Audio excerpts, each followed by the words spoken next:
Umaga pa lang ay nanonood na kami ng TV kaya may pa-kuryente reveal tayo.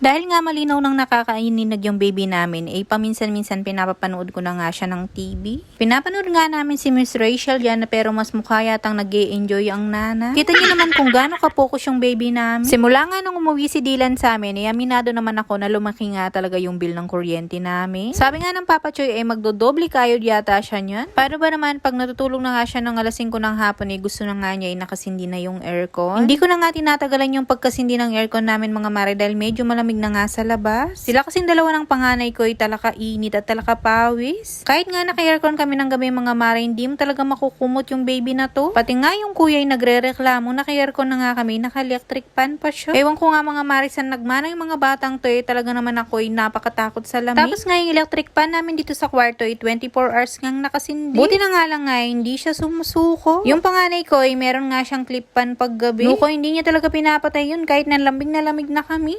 Buong buhay ko ata na nagbayad ako ng kuryente, hindi pa nga ata bumaba sa 1,000 yung binabayaran ko. Nuko, naiinggit nga ako sa mga bill ng mga kasama namin 600, 300, ganyan yung mga bill nila. Sa tanang buhay ko yata hindi ko naranasan nagbayad ng 600 yung bill ng kuryente ko. Ayan nga, 5:20 pa lang ng hapon, tulog na nga kami. Bago ko nga siya patulugin dyan mga mare, syempre ipupull tank namin. Mag-aalas 11 nga nung nagising siya, tapos nga nung mag-aalas 12 nakatulog na nga siya ulit. Kita nyo naman mga mare, t-shirt ko na nga lang siya pinapatulog ngayon gabi para nga hindi siya pinagpapawisa. Nga minsan na nararamdaman ko na nilalamig siya, pinapatungan ko na lang nga siya ng long sleeve dito sa mga kamay niya. Paano ba naman mga mare, pag naka long sleeve nga siyang natulog, pag namatay na yung aircon, pawis na pawis siya. Pagkagising nga namin ng umaga mga mare, yan nakikipagdaldalan naman ng baby namin. Ito talaga mga mare, habi niya yung kinakausap, talagang sumasagot siya. Nuko, baka yata paglaki nito sumasagot sa akin, may bulangko.